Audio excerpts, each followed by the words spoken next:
nesse jornal, exatamente, Pimenta salientava uns passos de um discurso. Salazar dizia: o mundo vive cheio de palavras e ideias vãs. Realmente eu falarei das ideias vãs que continuam a ser as mesmas. Absolutamente, rigorosamente as mesmas. Fala-se muito no imobilismo e toda a gente que se preza partidário de progresso, mas nessa orientação da esquerda democrática e da esquerda toda democrática, evidentemente. Os comunistas também são democratas, embora, evidentemente, digam que a democracia verdadeira é só no futuro. Mas o espírito que os anima vem da Revolução Francesa. Basta ler, por exemplo, o problema judaico de Marx, ou a crítica que ele faz à filosofia de direito do Hegel, para dizer que o espírito dele interno da Revolução Francesa. As ideias são as mesmas. E essas ideias vãs, posso dizer que uma delas, exatamente, é a ideia de liberdade, que agora toda a gente fala, antes também se falava, desde 1820 em Portugal se diziam hinos babosos, aqui no Porto, inclusive, quando a Carta Constitucional foi realmente reconhecida por a Inquisição do Saldanha, porque sempre na questão da liberdade há sempre quem a imponha.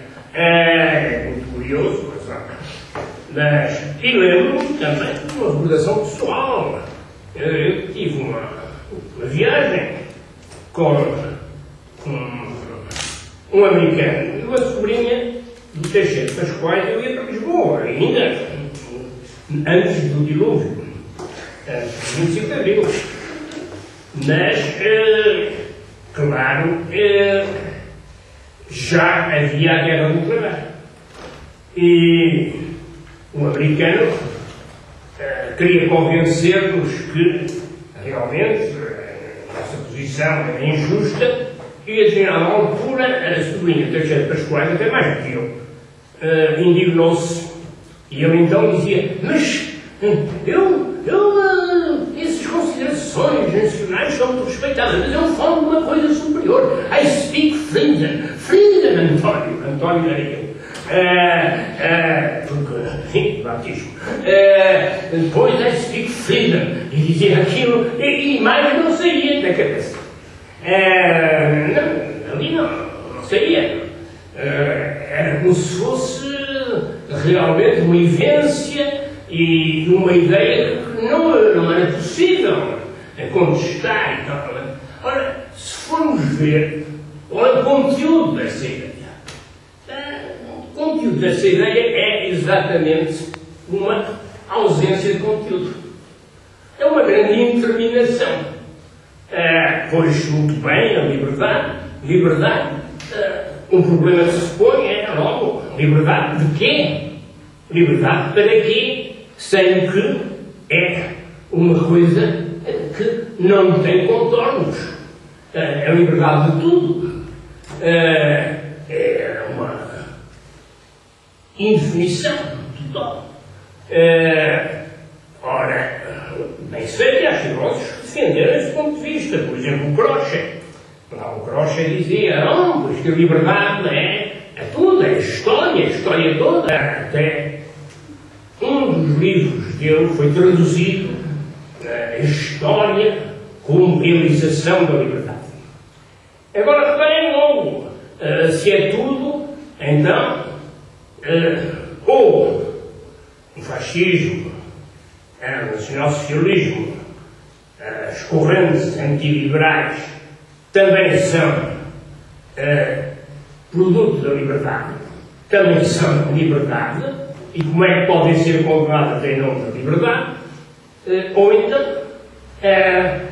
são anti-históricas, como dizia o Crush. E são anti-históricas e não fazem parte da história. E então, como é? Coisas que existem na história, aqueles que estão a combater, não podem estar a combater nos desenhos, não é? Pretendem, a combater como anti-históricas, precisamente, porque devem ser combatidas não históricas.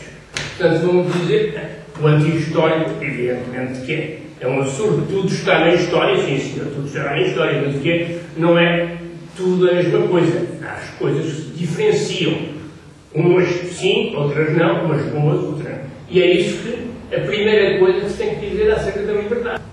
Sim senhor, mas a liberdade para quê? A liberdade tanto pode ser para o bem como pode ser para o mal.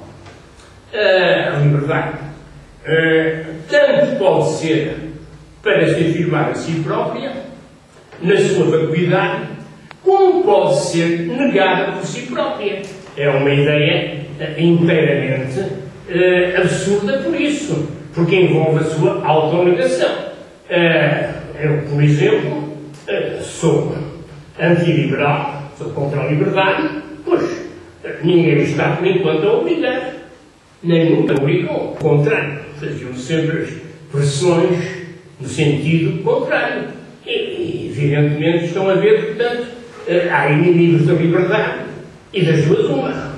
Ou se dá liberdade aos inimigos da liberdade e então a liberdade reconhece a legitimidade daquilo que a nega, ou não se dá liberdade aos inimigos da liberdade, como ainda há pouco, numa leitura ocasional, havia o grande historiador João Medina dizer que os inimigos da liberdade não podem ter liberdade. Então a liberdade não é para todos. Então a liberdade é um ponto de vista que se sobrepõe aos outros. É qualquer coisa que nega os outros pontos de vista, que obriga que os outros pontos de vista se subordinem a ela. E então, que liberdade é essa? Passa a ser uma ideia obrigatória, uma ideia que se impõe forçadamente e forçosamente. Este primeira ampla ideia que vem é uma ideia insustentável. É uma ideia que cai na sua própria destruição. Ou admite como legítimos os seus inimigos, ou não admite os seus inimigos, e nessa altura impõe-se a eles. Não há liberdade contra a liberdade. É uma ideia, então, que se repete tantas vezes. Nessa altura, se não há liberdade contra a liberdade é uma ideia imposta autoritariamente. É um dogma. Ao fim não há. Só com a diferença. É que é um dogma que é contra todos os dogmas. É um dogma que diz que não devem existir dogmas. Estão a ver o conjunto de absurdos que nós em que enfrentamos.